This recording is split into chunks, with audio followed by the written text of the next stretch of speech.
할렐루야. 하나님의 평강, 하나님의 샬롬이 충만한 하루 되시기를 주의 이름으로 축복합니다. 오늘 말씀은 사무엘하 12장 24절 25절입니다.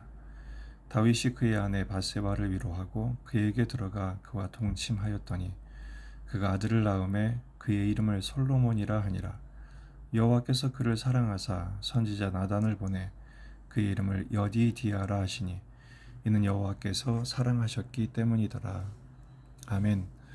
본문에 계시된 주님은 어떤 분이신가? 그럼에도 불구하고 사랑해 주시는 분이십니다.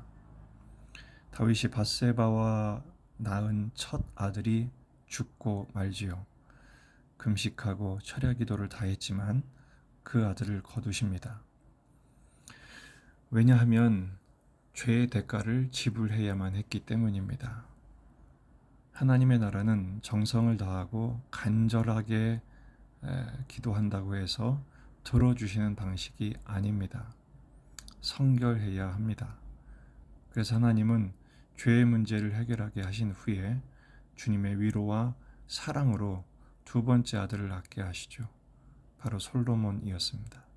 이 솔로몬이야말로 다윗의 뒤를 잇는 후계자였습니다.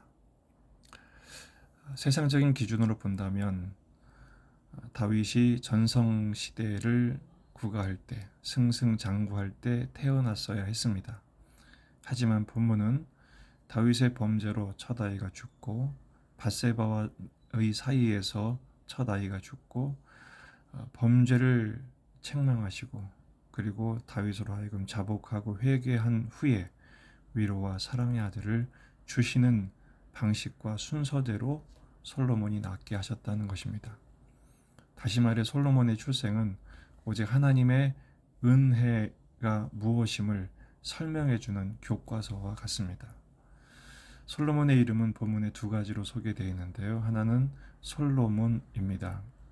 그 아들을 낳음에 그 이름을 솔로몬이라 했다 그랬습니다. 솔로몬은 샬람이란 단어에서 옵니다. 샬롬을 우리가 알 것입니다. 평화스러운 이란 뜻이죠. 아이의 죽음으로, 먼저 낳은 아이의 죽음으로 하나님과의 관계가 화평하게 되었다라는 의미입니다. 솔로몬의 출생 자체가 한 아이의 죽음으로 다윗의 죄로 단절된 하나님과의 관계가 회복된 것을 메시지로 주는 것이죠. 이 한 아들의 죽음은 곧 장차 오실 예수 그리스도의 죽으심을 예표합니다. 마태복음 1장 6절 이새는 다윗 왕을 낳으니라. 다윗은 우리아의 아내에게서 솔로몬을 낳고 그리고 그리스도가 오시는 계보가 완성이 되지요.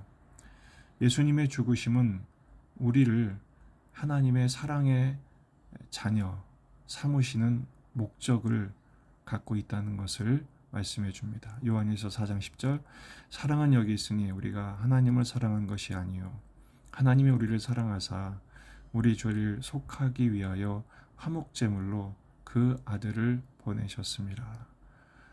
그 아들이신 예수님을 화목제물로 죽이심으로 우리로 하여금 죄와 사망으로 죽었던 우리들, 죄의 저주의 대상이었던 우리를 대속적인 죽으심의 은총으로 하나님의 사랑받는 자녀가 되게 하신 것, 이것이 바로 그 아드님의 죽으심의 목적이죠. 솔로몬은 그 그리스도의 오심의 예표인 것입니다. 또 하나의 이름은 여디디아라는 이름이죠. 하나님이 선지자 나단을 보내서 별칭을 붙여주십니다. 여디디아라는 말이죠. 바로 여호와의 사랑하심을 입었다라는 뜻입니다. 그럼에도 불구하고 사랑하시는 하나님을 설명하시고자 함이죠. 사악하고 탐욕스러웠던 다윗의 그 범죄를 용서하시고 그럼에도 불구하고 아들을 주심으로써 하나님이 어떻게 사랑하시는지를 가르쳐 주시기 위함입니다. 다윗을 그토록 사랑하셔서 용서하시고 회개까지 하게 하신 후에 다시 사랑하시는 하나님, 그래서 왕위를 잇게 하시고 솔로몬을 통해서 또 나라를 견고하게 하시고 성전까지 건축하게 하시는, 그래서 하나님 나라를 계승하게 하시는 다음 아들로 삼으신 은총을 말씀해주고 있습니다. 진정한 하나님의 여디디아는 예수님이십니다. 마태복음 3장 17절 하늘로부터 소리가 있어 말씀하시되 이는 내 사랑하는 아들이요 내 기뻐하는 자라. 예수님이 세례 받으실 때 하늘로부터 들려온 성부 하나님의 음성이셨습니다. 하나님의 사랑을 받으셨던 아드님이셨던 여디디아 예수님은 왜 우리를 위해 대신 죽으셨나요? 우리를 사랑하시기 위해 이 땅에 오셨고 대신 죽으셨고 다시 사셨음을 믿으시기 바랍니다. 요한일서 3장 1절 보라 아버지께서 어떠한 사랑을 우리에게 베푸사 하나님의 자녀라 일컬음을 받게 하셨는가 우리가 그러하도다. 그러므로 세상이 우리를 알지 못함은 그를 알지 못함이라. 예수님의 여디디아 되셔서 우리를 다음 여디디아 하나님의 사랑의 대상이 되게 하신 것 바로 십자가의 놀라운 은총인 것입니다. 오늘 말씀을 두 가지로 적용합니다. 첫째로 사랑받는 자녀 되게 하심을 감사하십시다. 우리는 죄와 저주로 마땅히 죽을 죄인이었습니다. 하지만 예수님이 대신 죽어주심으로 그 모든 저주를 끝내시고 하나님의 사랑받는 자녀가 되게 하셨습니다. 그러므로 누가 정죄해도 흔들림이 없는 하나님의 사랑받는 자녀라는 사실을 확신하셔야 합니다. 선포하시고 증언하셔야 합니다. 때로 내가 나를 용납하지 못할 때가 있습니다. 또 내가 누군가를 용납하지 못할 때가 있습니다.